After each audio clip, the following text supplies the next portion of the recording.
Replay, ça s'est passé sur Radio Antasia. Radio Antasia. Bienvenue à l'Observatoire en Scorpion. En ce beau mois de février, n'hésitez pas à venir nous rejoindre sur le chat. Le chat a évolué. Il est rendu super beau. C'est vraiment comme un bel espace. C'est plus juste un endroit où papoter. C'est beau en plus. Tout le portrait craché de Radio Antasia. Alors, n'hésitez pas. En première heure, on va vous parler de communauté. Hein? L'année passée, on a plongé dans la solitude dans le même temps de l'année, je pense, à peu près. Et là, on avait envie d'explorer un peu son contraire ou son complément. Donc, c'est ça. En première heure, on vous parle de ça. N'hésitez pas à réagir. On va aller vous lire pendant la pause musicale et interagir avec vous au courant de la deuxième heure. Mais sans plus attendre, je vous présente ma comparse, mon alter ego scorpionne. Kat, salut! Allô Maggie, je suis vraiment contente d'être ton alter ego. Ben oui, écoute, on co-anime ensemble et on a beaucoup de plaisir à chaque fois. Et c'est tout commence dans nos réunions qui sont quelques jours avant l'émission où est-ce qu'on se lance des idées puis qu'on papote et tout ça et qu'on a hâte à ce moment-là officiel où est-ce qu'on parle pas juste entre nous, mais avec d'autres personnes qui nous écoutent. Oui. Oui. Donc, en premier lieu, on est en février et on vient de traverser la Saint-Valentin. Veux pas, c'est une fête, hein, la fête de l'amour, pas juste des amoureux, mais ça englobe l'amour universel, l'amour qu'on peut porter à nos amitiés, hein, à nos familles, à nos comparses à quatre pattes, envers nous-mêmes même. Puis c'est ça, j'avais envie de savoir, Kat, comment s'est passé, sans trop de détails évidemment, mais comment s'est passé ta Saint-Valentin? Est-ce que tu la célèbres? Personnellement, je ne célèbre pas spécifiquement la Saint-Valentin. Moi, je trouve que c'est un moment pour initier l'amour en dedans de soi, puis de le partager le plus possible en essayant de pas trop mettre l'accent sur les choses qui sont néfastes autour de soi.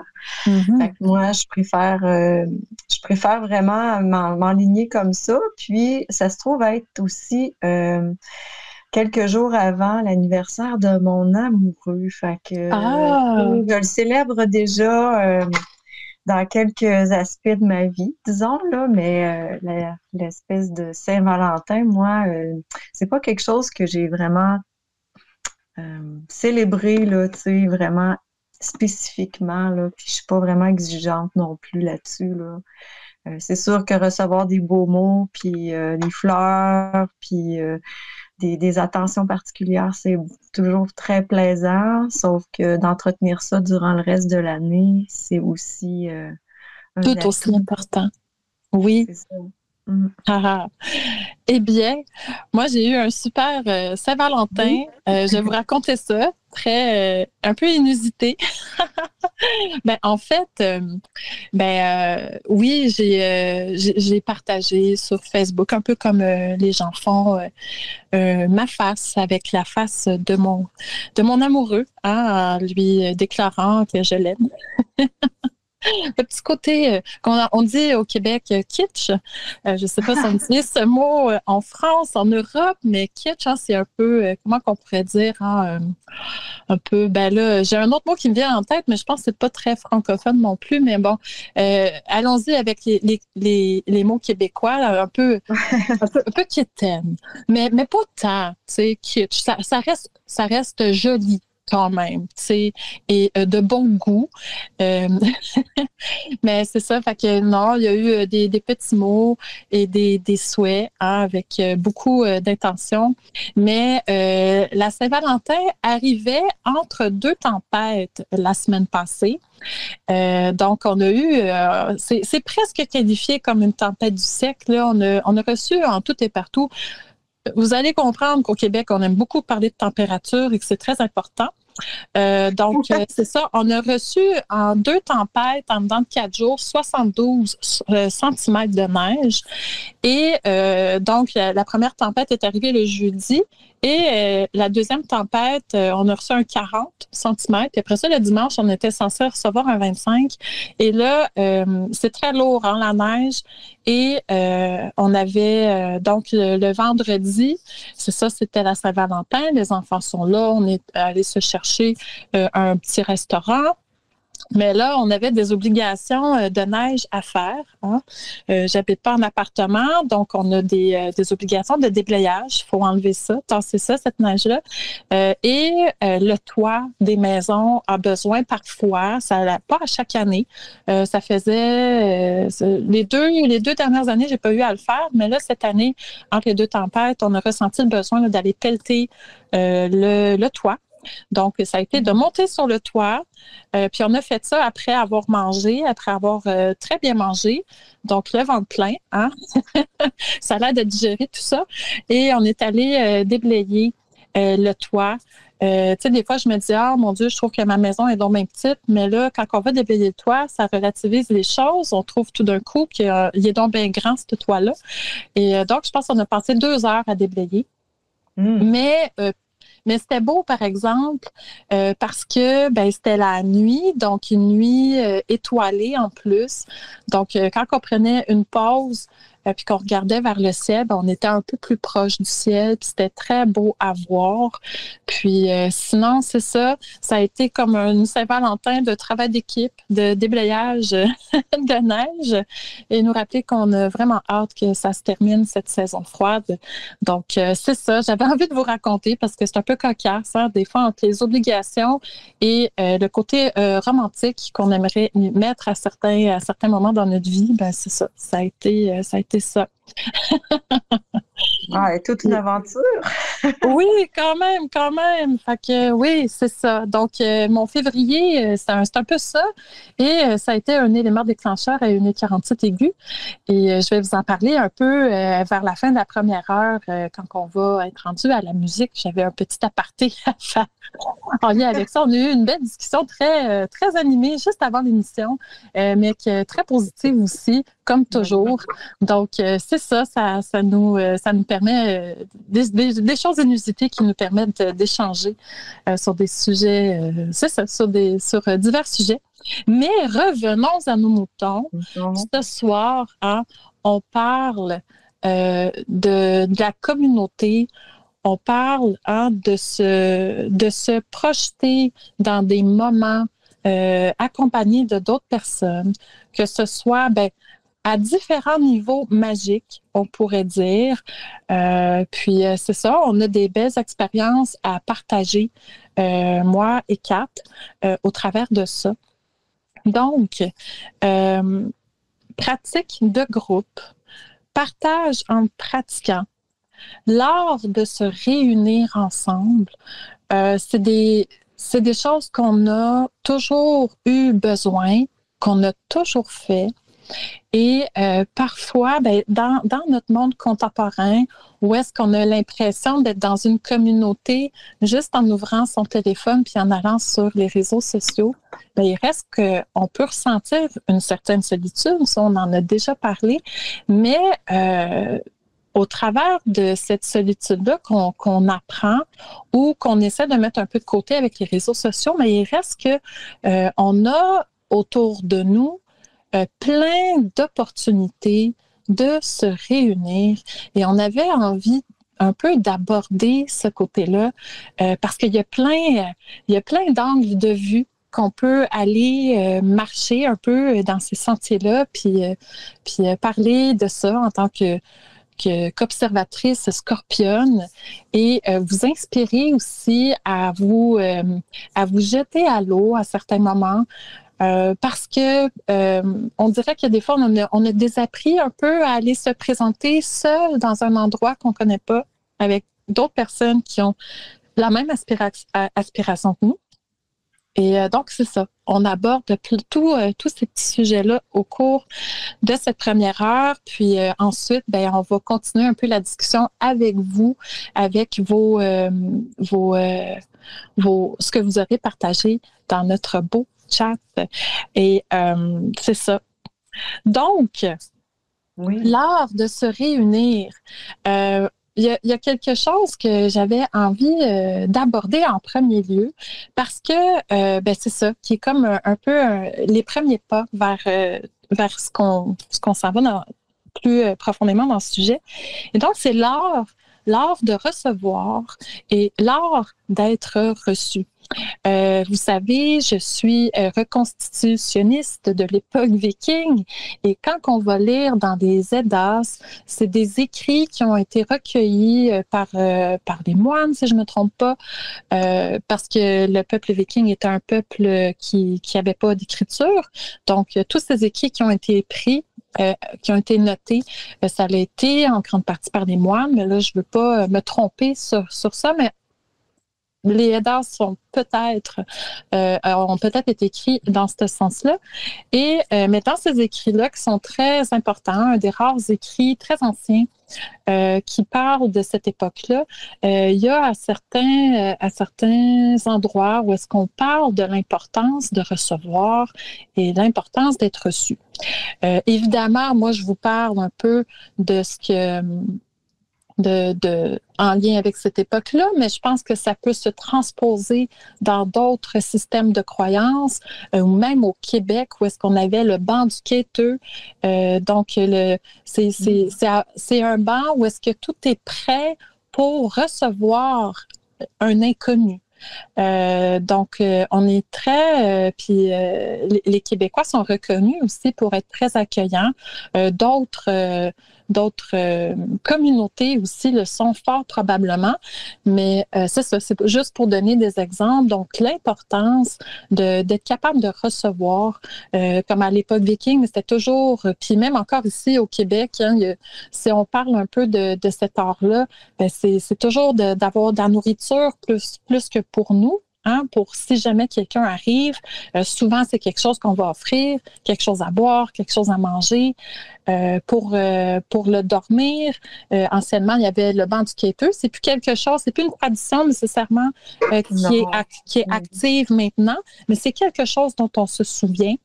Mais c'est ça, il y avait donc c'était un banc de bois dans lequel il y avait tous les effets pour la personne qui pouvait cogner à tout moment à notre porte et pour qu'elle puisse dormir. On dit que certains dormaient dessus, mais moi, ce que j'ai vu comme meuble, c'est quand même petit.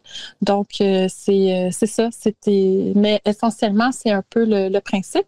Kat, tu connais ça, le banc du quêteux, toi? Oui. Mais tu sais, je l'ai pas vécu, mais oui, je connais ça très bien. C'était surtout dans les maisons lointaines, là, tu sais, dans les bois, en campagne, quand il y avait des visiteurs un petit peu improvisés, puis qu'on n'était pas là, ou que la personne de la maison était pas là, ou la famille non plus. Mais il y avait comme de l'eau, il y avait du pain, il y avait certaines nourritures, du linge pour s'abriter, puis même des couvertures pour dormir au sol, si jamais c'était pour s'abriter contre une tempête, tu sais. Fait que oui, puis les gens, ils laissaient leurs portes débarrées et c'était pas verrouillé. Puis ils pouvaient avoir des gens qui passent comme ça à l'improviste pour subvenir, là, tu sais, les gens des maisons subvenaient aux besoins d'un passant comme ça ou quelqu'un qui manquait de trucs de subsistance, là. Oui. Son périple. Puis c'était tellement important que c'était comme un peu dans les bonnes mœurs de chrétienne. Sinon, si tu avais pas ça, si tu n'avais pas été généreux, il y avait toujours un risque de te faire tester. Tu sais, j'ai déjà entendu ces histoires-là et je pense même, si je me trompe pas, qu'on a des histoires tu sais, de style québécois où est-ce que voyons, j'ai le mot juste en anglais. C'est comme le vilain, pas le démon va venir te tester, tu sais, voir. Puis sinon, il va t'amener des mauvaises des mauvaises vibrations, ou va repartir avec un de tes enfants, ou ce genre de choses-là, où il va, tu sais, comme influencer tes récoltes pour pas qu'elles soient bonnes, ce genre de croyances-là. Donc, c'était très ancré en tant que bon chrétien d'avoir ça chez soi, puis de toujours être prêt au cas où. Donc, c'est ça. Au Québec, il y avait ça. Ça, c'est pour dire comment que c'était important de recevoir ces personnes-là, puis d'être prêt à les recevoir. Dans l'époque viking, c'est l'art du bon recevant de la personne de l'autre. C'était de toujours avoir des vêtements prêts à se changer, parce que quand on arrive d'une grande chevauchée, quand on arrive d'une grande marche, souvent nos vêtements sont trempes, puis pour pas attraper de maladies, ben c'était normal de prêter des vêtements secs, puis de pouvoir faire sécher les vêtements du voyageur. C'est quelque chose qui était commun, qui était normal. Avoir toujours de la nourriture, une boisson chaude, un endroit pour dormir, et l'échange, autant par rapport aux bandiqueteux que par rapport à cette époque, à l'époque viking, l'échange dans tout ça, l'autre offre comme ça, et la personne qui arrive souvent va arriver avec quelque chose qui est très important, soit des informations. Qu'est-ce qui s'est passé? Qu'est-ce qu'il a vu? S'il arrive du village voisin, quelles sont les nouvelles? Qui est mort? Qui a eu un bébé? Est-ce que telle personne de la famille va bien? Donc, il y a comme plein de nouvelles comme ça qui sont accessibles, parce qu'on n'avait pas la poste dans ce temps-là, on avait encore moins le téléphone. Donc, c'était très important de recevoir pour pouvoir avoir les dernières nouvelles aussi. Donc, en tant que personne qui voyage, on avait quelque chose de précieux avec nous. Donc, on restait toujours à l'affût, puis de pouvoir raconter ce qui s'était passé dans la dernière année, ce qui s'est passé dans tel village et tout ça. Puis, c'est ça. Donc, ça, c'est un... C'était des excuse-moi, j'ai été coupée. Non, là, c'est correct. Je trouve que c'est des actions honorables pour les messagers, pour les porteurs de messages là, qui viennent de loin. Oui, parce qu'il y en a qui faisaient ça de leur vie, qui faisaient juste se promener, qui faisaient vraiment juste ça, puis c'est un peu comme ça qu'ils réussissaient à vivre, mais en échange, c'était des bons raconteurs, des bons conteurs, des bons rapporteurs de nouvelles. Donc, c'était, je pense, un juste échange entre chaque personne. Donc, oui, dans un premier temps, anciennement, on avait ça. Et donc, maintenant, aujourd'hui, c'est sûr que à ce temps, on a les voitures et tout ça, on peut souvent retourner chez soi, mais cultiver l'art de bien recevoir et l'art d'être un bon invité. Je pense que des fois, ça se perd un peu, des fois, on n'est pas trop sûr. Puis, je pense que c'est important de revisiter ça. Je vous dirais, quand j'étais plus jeune, dans ma jeune vingtaine, j'avais toujours une espèce d'insécurité de ne pas savoir comment faire. Et puis, je vous dirais maintenant, je m'applique avec conscience, avec intention, quand que je vais chez quelqu'un, de faire attention d'amener quelque chose pour partager.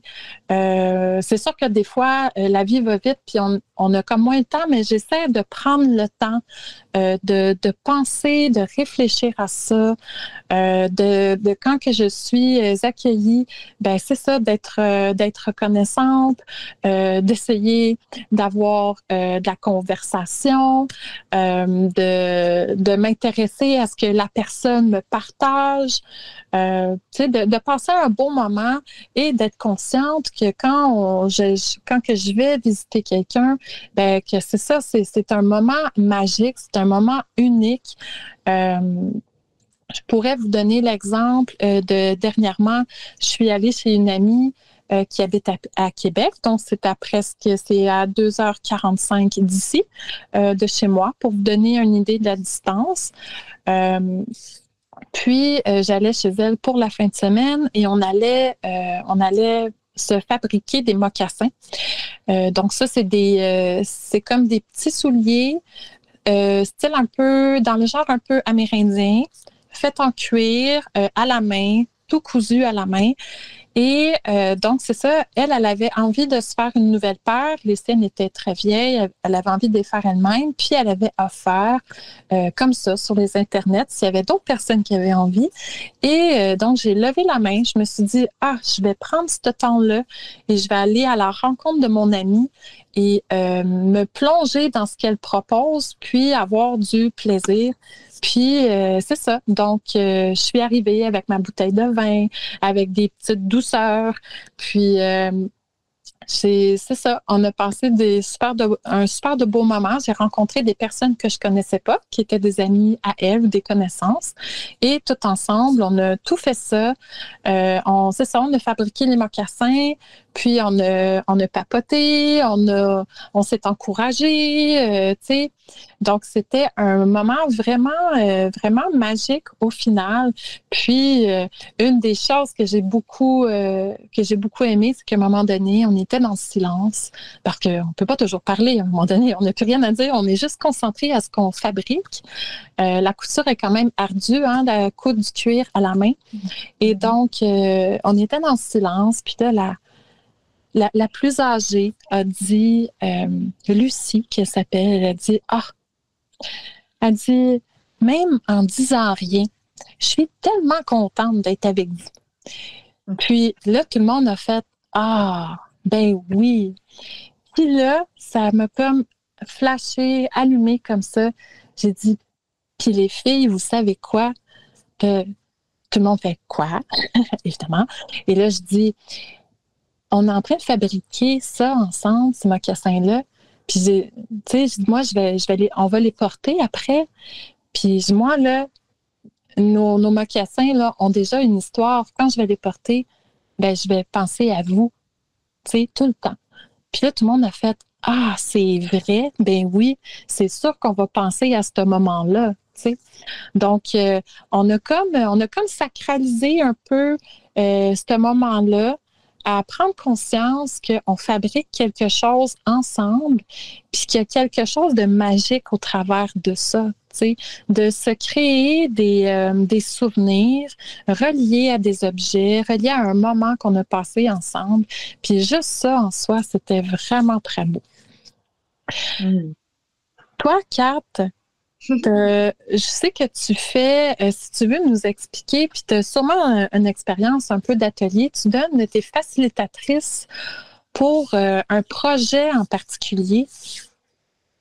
Oui, ben, je fais de la facilitation d'ateliers, de soul collage, c'est ça que tu veux dire? Oui, c'est ça, exactement. Oui, ça aussi, c'est un autre beau moyen de communiquer ensemble en étant ensemble, en groupe, pour pouvoir créer. Dans le fond, c'est un atelier de fabrication de cartes.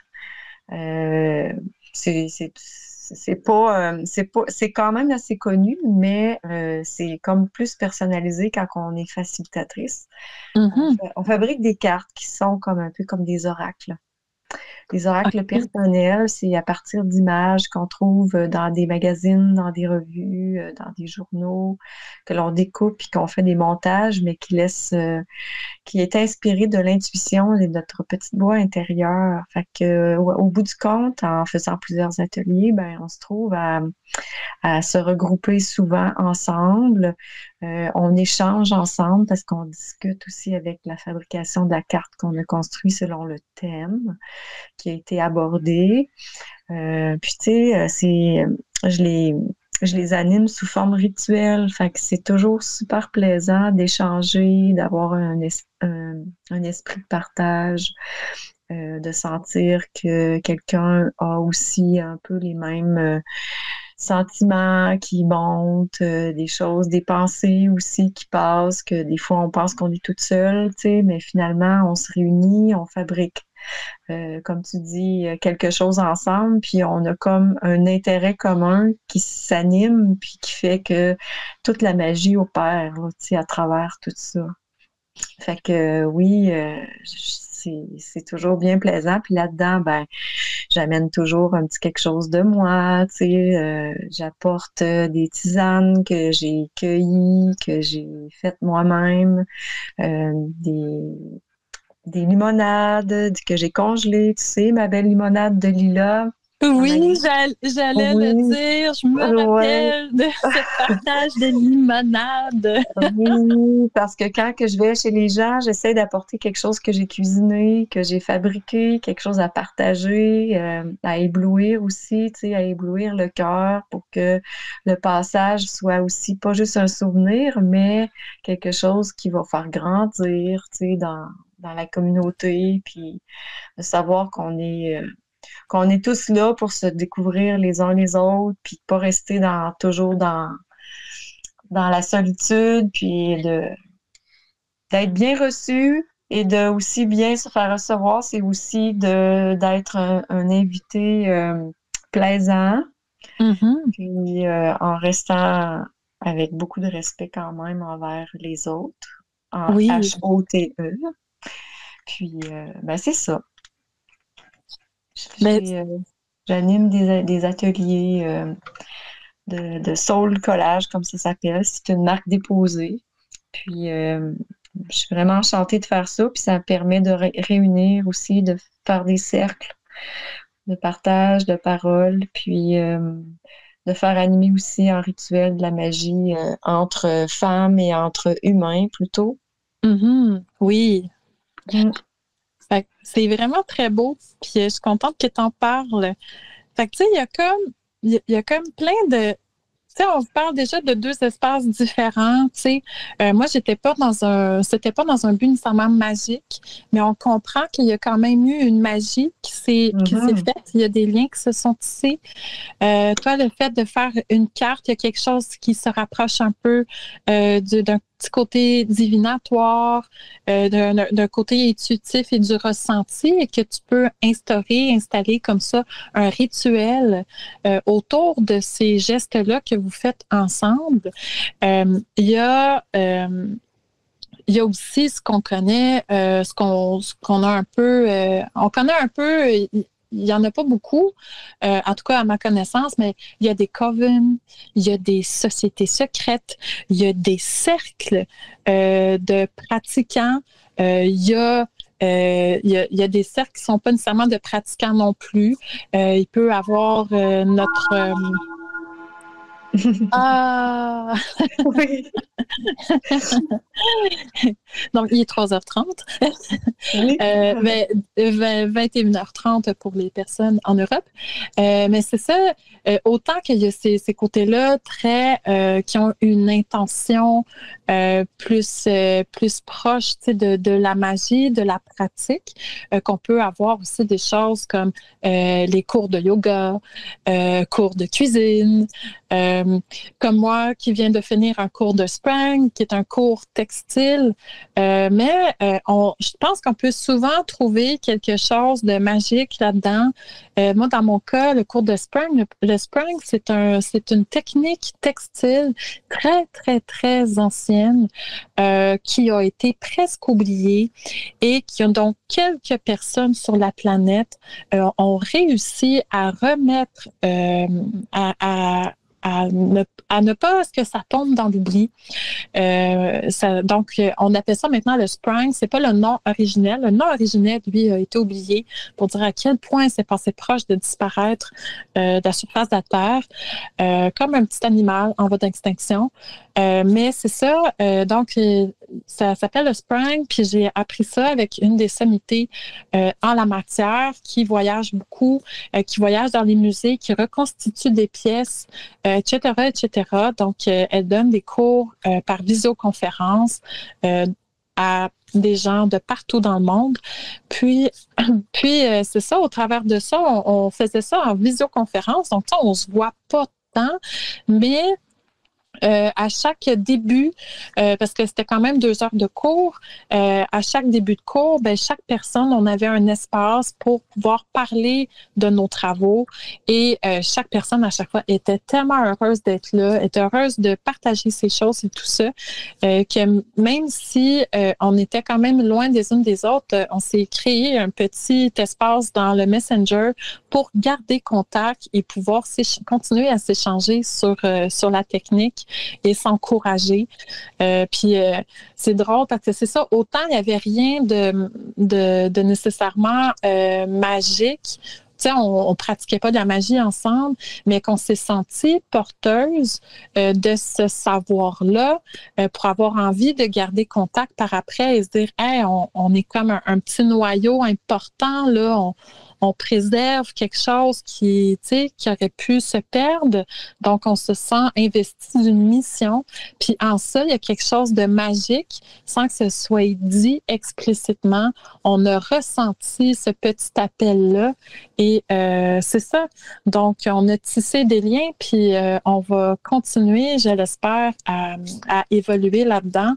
Dans cette technique textile qui est un prétexte pour se réunir et qui a tissé des liens. Donc, c'est pour dire qu'il y a plein d'espaces où est-ce qu'on peut aller.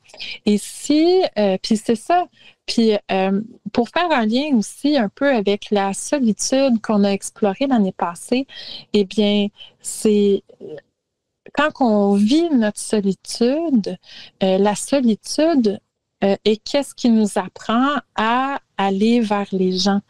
C'est là où est-ce que notre solitude va fleurir.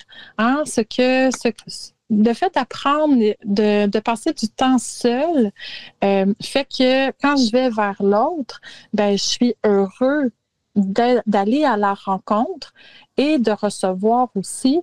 Et c'est là que ma solitude prend son sens parce que là, je peux aller partager ce que j'ai appris dans mes temps seuls en me connaissant mieux. Hein, c'est là qu'on se connaît bien. Ça vient un peu comme consolider et valider et remettre en question ce qu'on aura exploré dans notre solitude. Puis, je trouve ça très beau au travers de ça. Même des fois, dans des conversations qui peuvent être un petit peu moins évidentes, quand on revient chez soi, ça nous permet de prendre cette expérience-là et de continuer d'avancer. Donc, les deux sont importants selon moi. Tu sais. Mm-hmm. Puis, avais-tu quelque chose à dire, Kat?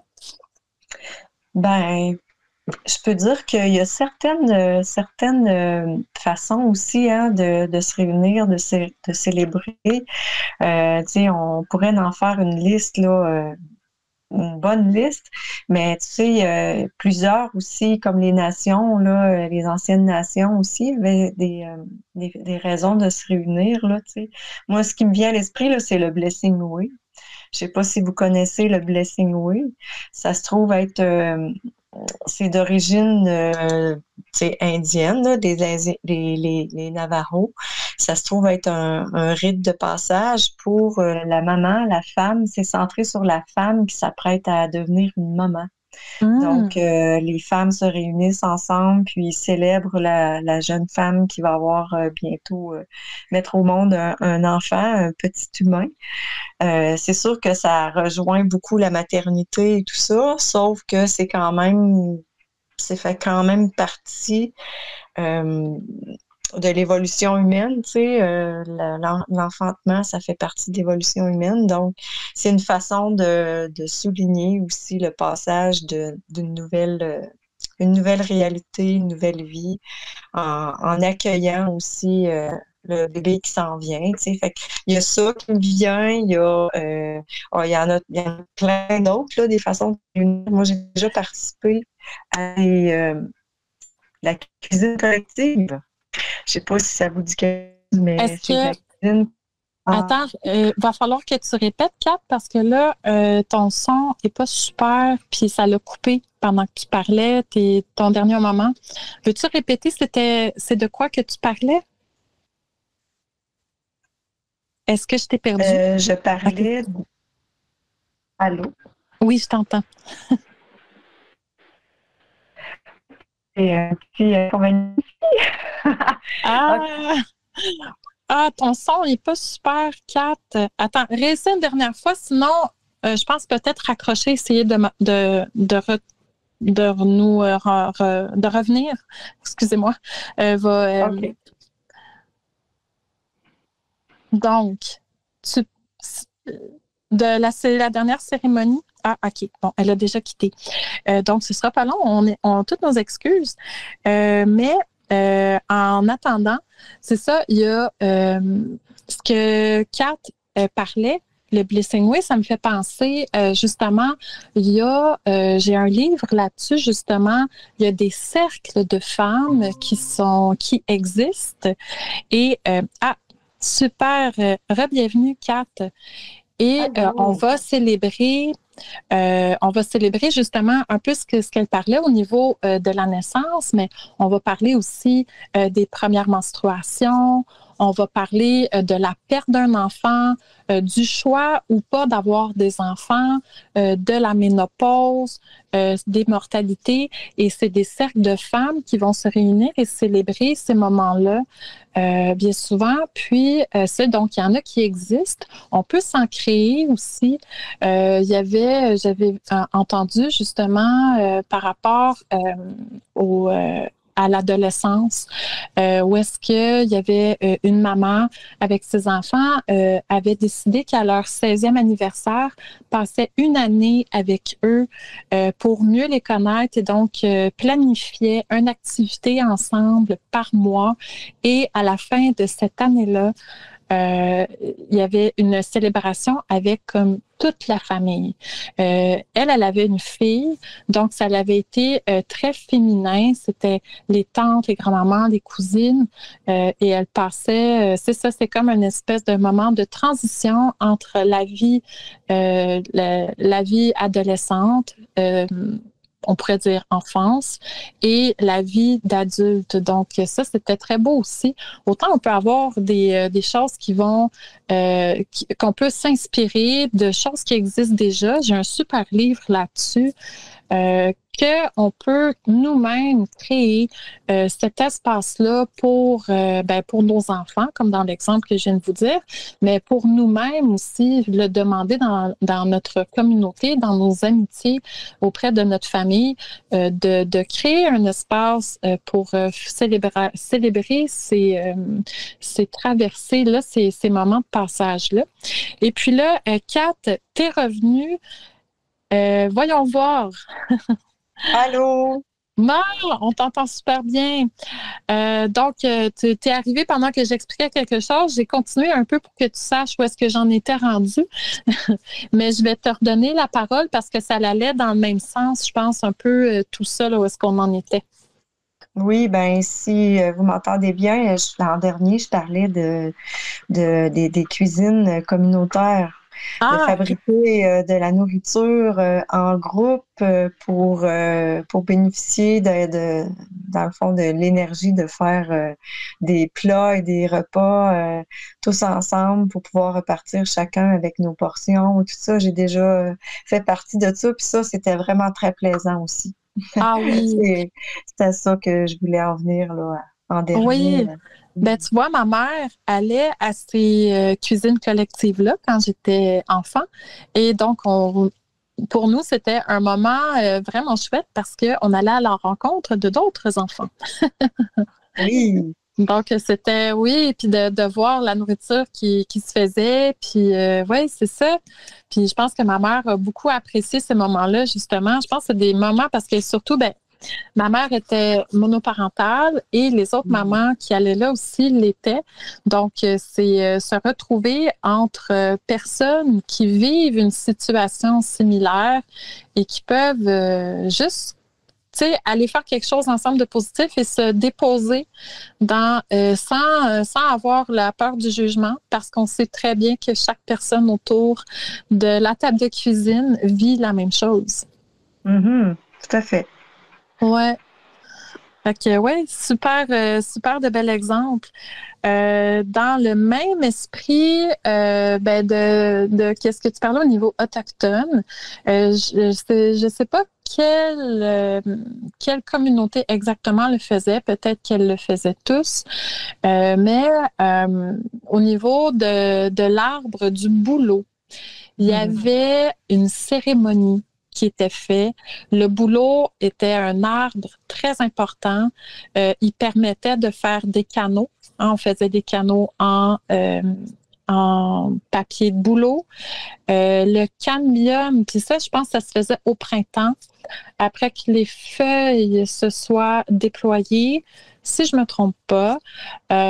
Puis, on mangeait le cambium. Le cambium, il était comme vraiment il était comestible, puis il était facile à prendre. Donc, on coupait l'arbre dans un moment de cérémonie où est-ce que toute la communauté était là.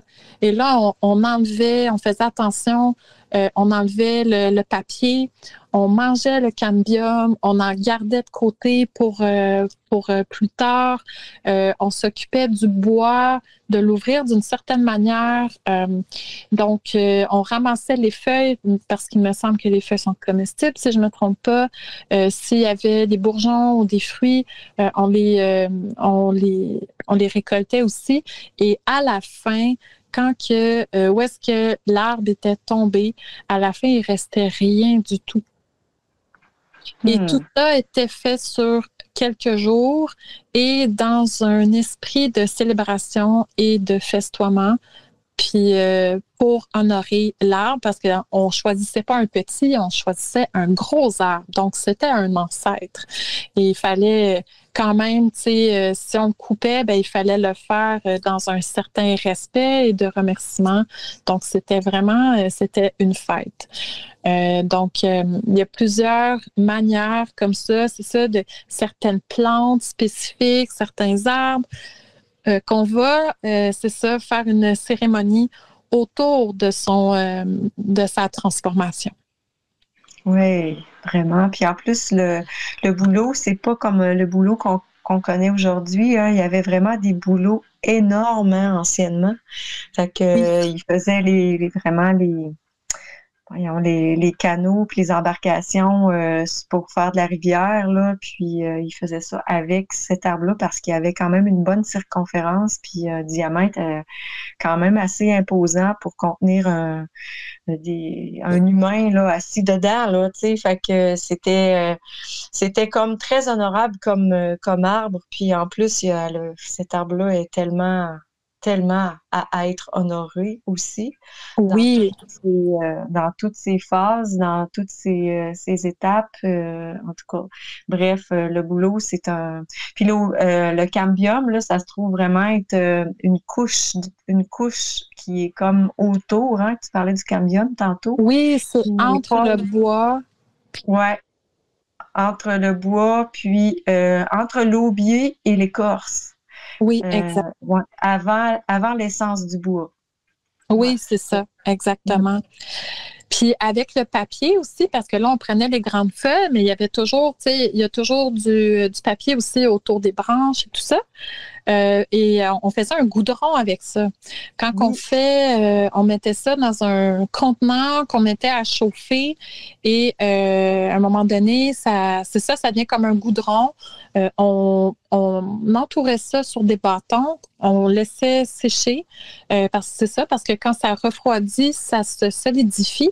Donc, c'était comme une colle. Il y en a qui utilisent encore aujourd'hui, surtout dans les reconstitutions préhistoriques. Ils le font encore, mais c'est quelque chose qui est vraiment qui est facile à faire encore maintenant. Mais sacrifiez pas un boulot juste pour ça, s'il vous plaît. Mais si vous avez du papier de boulot, vous pouvez le faire à la maison. On met ça dans une canne, puis on va laisser ça. On laisse ça. En tout cas, je vais vous irez voir Madame Google, vous lui demanderez comment faire. Mais c'est ça, c'est une colle. Quand elle se réchauffe, elle devient très malléable. C'est avec ça qu'on va coller les outils ensemble. C'est avec ça aussi quand on va faire les canaux en papier de boulot qu'on va pouvoir calfeutrer les trous et tout ça. Puis c'est ça, quand c'est refroidi, mais ça devient très dur et très résistant. Donc, c'est une super matière. Fait que ça, c'est une autre chose aussi qui est comme super importante pour laquelle on va prendre le bouleau. Il y a l'eau de bouleau aussi. Je sais pas si c'était connu, probablement par les Autochtones, mais parce qu'il y a l'eau d'érable qui est vraiment très connue et reconnue. Mais il y a l'eau de bouleau aussi qui est un peu différent, mais qui est aussi sucrée, qui arrive un petit peu après l'eau d'érable, mais qui était peut-être aussi consommée. Ça, je pourrais pas dire. Mais en tout cas, aujourd'hui, c'est une matière qu'on connaît qui est très précieuse aussi. Oui, ben aujourd'hui, on en fait des sirops, c'est sûr. Oui. Mais autrefois aussi, on le récoltait pour faire un sucre. Fait que il suffisait de le laisser s'évaporer pour pouvoir récolter, faire une forme de sucre pour la cuisine et tout ça, parce que c'est quand même très sucré. Ça a un autre goût. Ça a un autre goût, mais c'est quand même très sucré, là, tu sais. C'est le fun que tu en parles parce que tu sais que moi, bientôt, avec Demoiselle étrange, c'est bientôt ma saison qui va être le printemps. Puis je vais parler d'arbres parce que je trouve tellement que les arbres sont peu connus, peu abordés, que je vais parler de plusieurs arbres pendant la saison, puis dont le bouleau qui est le premier arbre dans lequel je vais plonger certains arbres, puis des recherches aussi, ouais. Bon, je trouve ça intéressant que tu en parles là parce qu'on s'en va vers le printemps tranquillement. Ben c'est ça fait une belle transition parce que moi j'étais de l'équipe hiver et la semaine qui s'en vient, c'est ma dernière semaine d'écriture. Ensuite, c'est l'équipe, c'est ça, toi. Qui va être avec toi pendant le printemps? Corinne. Avec Corinne. Oui. Puis Valérie, évidemment. Bien donc, sûr. Oui, ce sera super intéressant de vous suivre, mesdames. Ça ce côté positif d'avoir chacune nos saisons, c'est que ça change ça change comme de direction un peu à chaque fois. Hein? Chacune a le temps c'est ça, de visiter ce qu'elle a envie de visiter, puis après ça, on a une pause, puis une autre personne de notre petit collectif prend le relais et arrive avec une idée fraîche, pourrait-on dire. J'ai très hâte de te lire concernant les arbres, parce que oui, on n'en parle pas assez. J'ai juste avant qu'on parle un peu de la musique, parce qu'on arrive déjà au terme de la première heure, c'est ça, il y a une cérémonie à laquelle je me suis inscrite pour l'équinoxe qui s'en vient le 21 mars et c'est une cérémonie du cacao. Ça fait vraiment longtemps que j'ai envie d'en vivre une. Puis, finalement, c'est ça, je regardais au niveau, c'est ça, des cérémonies, qu'est-ce qu'on peut vivre ensemble. Puis, je suis retombée là-dessus et donc, je me suis inscrite, chanceuse. J'en ai un pas si loin de chez moi qui va se faire à l'équinoxe. Donc, c'est une expérience que je vais aller vivre seule à la rencontre d'une petite communauté éphémère.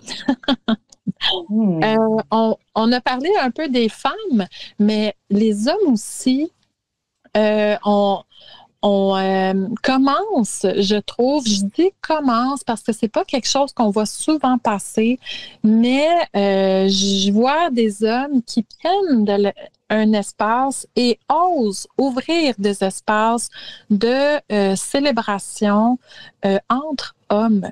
Et je trouve ça très beau. Je suis une personne, justement, sur les Facebook qui a l'air de faciliter ce genre d'espace. On en aurait parlé il y a 3-4 ans. Je pense qu'il n'y en avait pas vraiment. Il y avait comme un mouvement aux États-Unis. Donc, en tant qu'homme, c'était pas facile à trouver. Il fallait se déplacer vraiment loin. Mais tranquillement, les hommes prennent leur place pour ça parce que je pense que c'est important en tant que femme de pouvoir se parler entre femmes et savoir qu'on se comprend. Et je pense que les hommes ont besoin aussi de cet espace-là. Et évidemment, il y a des espaces mixtes qui existent depuis toujours, mais des fois, on a besoin de se sentir rassuré, je pense, dans certains contextes, puis d'être, c'est ça, avec qu'est-ce qui nous rejoint le plus. Et des fois, le côté masculin et féminin est quelque chose qui va ressortir, et ça, en tout respect. Mais c'est ça, tous ces espaces-là existent. Puis, c'est très beau. Je suivais celui aux États-Unis et je le trouvais vraiment beau où est-ce qu'on voit des hommes qui... C'est beau, un homme qui pleure, que voulez-vous? Mais c'est de voir que les hommes se permettent d'être émotifs et d'explorer leur sensibilité. Nous, les femmes qui sommes très sensibles et émotives, ça nous fait du bien, oui, de voir que les hommes sont forts, mais aussi qu'au travers de ça, il y a le côté tendre aussi, tu sais. Mm. Donc, c'est ça, je voulais vraiment aborder ça. Donc, en première phase pour la musique, en fait, on a eu une belle discussion ce matin. J'ai adoré ça parce que hier, c'est ça, je parcourais ma liste d'écoute Spotify et là, je tombe sur une pièce qui s'appelle Frozen in Melancholy, engelée dans la mélancolie. Là, je me disais, wow, ça fait tellement mois de février.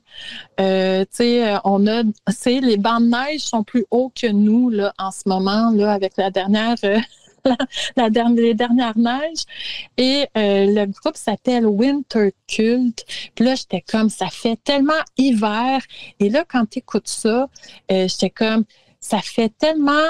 Je suis tannée de l'hiver, pour ne pas dire que j'en ai une écœurantite aiguë. Pour vous expliquer ce que veut dire écœurantite, c'est quand ça fait plus que 2 semaines qu'on est tanné, écœuré de quelque chose, eh bien, c'est comme une grippe qui veut pas partir. Alors, ça se transforme en une écœurantite. Et donc...